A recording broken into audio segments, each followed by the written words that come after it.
블록체인 기술이 4차 산업혁명의 메가 트렌드로 떠오르면서 산업 발전 생태계 조성을 위한 움직임들도 활발해지고 있습니다.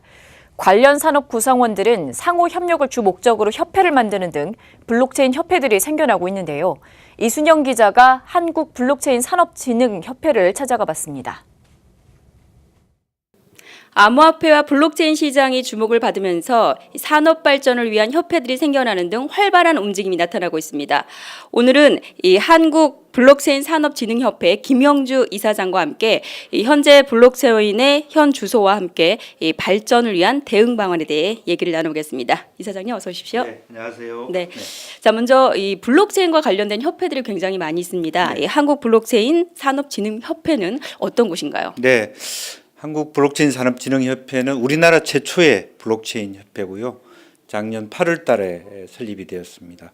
우리나라의 블록체인 생태계를 건강하게 조성해서 결과적으로 우리나라가 세계 최고의 어떤 블록체인 선도 국가를 만들어 가야 되겠다는 그런 비전을 가지고 현재는 한 80개 회원사들이 있는데요. 대표적인 회사가 삼성전자, 또 우리은행, 또 한국전력, 또 뿐만 아니라 무역협회라든지 코트라도 참여하고 있고, 또 기본적으로 블록체인 핵심 기술 회사라고 하는 팍스데이터텍이나 글로스퍼, 또 여러 가지 어떤 블록체인과 관련된 어떤 종합적인 회사들이 참여를 하고 있습니다. 네. 지난달에는 사실은 이 한국 블록체인 기본 법안을 정부에 제안하기도 했습니다. 네. 예, 관련 내용 좀 얘기해 주시고 또 한 달 정도가 지났는데 좀 진행 상황을 좀 말씀해 주십시오. 네, 그렇습니다. 우리나라 그동안에 이제 여러 의원님들이 블록체인과 관련된 법안들을 준비하고 있는데 그동안에 초기에는 사실은 암호화폐와 암호화폐 시장에 대한 거래에 대한 문제 또 피해자 구제를 위한 부분이었다면 본격적으로 저희들이 만든 그 블록체인 법안이라고 하는 것은 기본법, 즉 국가 전체가 블록체인이라는 기술을 어떻게 정의하고 어떻게 촉진하고 표준화할 것인가, 그리고 블록체인 기술로 인해서 만들어지는 스마트 콘트랙트라든지 또 ICO라든지 이런 부분을 법안에서 어떻게 다룰 것인가를 논의하고 있습니다. 그래서 실제로 우리는 이제 말하자면 디지털 토큰이라고 하는 용어를 통해서 ICO라는 용어를 쓰지는 않았지만 다른 외국의 사례를 포함해서 미국이라든지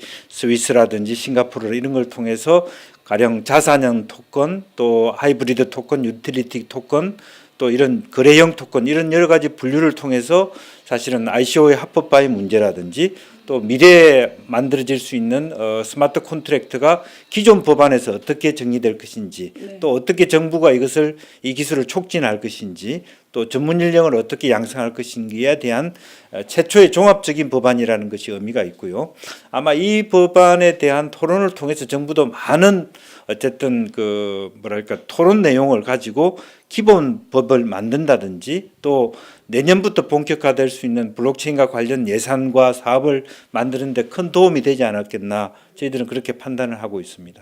이사장님이 보시기에는 현재 우리나라의 블록체인 산업의 이 현 주소, 발전 평가라던가 아니면 또 발전을 위한 어떤 과제는 무엇이 있다고 보십니까? 네, 현재로는 우리나라 정부가 조금 이제 부정적인 입장들을 갖고 있었기 때문에 제도화라든지 어떤 거래소의 어떤 양성화 그런 부분은 좀 모자란다고 할 수 있습니다. 그러나 실제로 우리나라는 전 세계에서 부러워하는 테스트 베드의 국가이고 질 높은 인프라가 관련돼 있고 또 기술자들이 있고 또 상당히 높은 투자열이 있습니다. 그렇기 때문에 조금은 여러 가지 제도적인 측면에서 범세계적 수준을 못 따라가고 있지만 정부가 전향적으로 좀 태도를 바꾼다면 사실은 세계 최고의 수준의 국가가 될 수 있다고 보여집니다.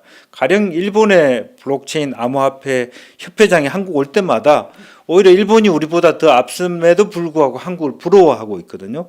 또 중국이 큰 시장이 있습니다만 중국은 아직까지 또 양성화되지 못하는 부분이 있습니다. 이 두 가지의 기술적 요소와 또 풍부한 인적 자원의 요소들이 있다면 블록체인 산업을 우리가 선도할 수 있다. 저는 그렇게 생각하고 있습니다.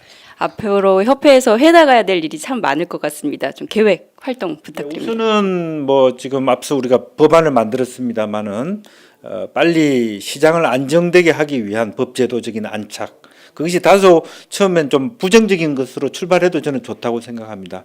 이제 그런 이제 제도화의 문제가 하나 있고, 두 번째는 여러 가지 많은 요구들에 답할 수 있는 것은 전문적인 블록체인 인력 양성입니다. 그래서 저희 협회에서는 지금 미국의 드로프 대학하고 MOU를 맺어서 실제적으로 고급 교육 양성을 위한 프로그램을 준비하고 있고요. 또 생산선 본부나 다른 어떤 교육기관과 협의를 하고 있습니다. 그래서 최고의 블록체인 기술자들을 양성하는 부분에 저희들이 매진했으면 좋겠다는 것이고요. 또 나머지는 저희들이 앞으로 중소기업 또 새로운 스타트업들을 위해서 어떻게 펀드를 하고 또 참여할 수 있는 길을 찾아주는데 매진할까 합니다. 네, 오늘 말씀 고맙습니다. 네, 감사합니다. 네, 지금까지 한국 블록체인 산업진흥협회에서 아시아경제TV 이순영입니다.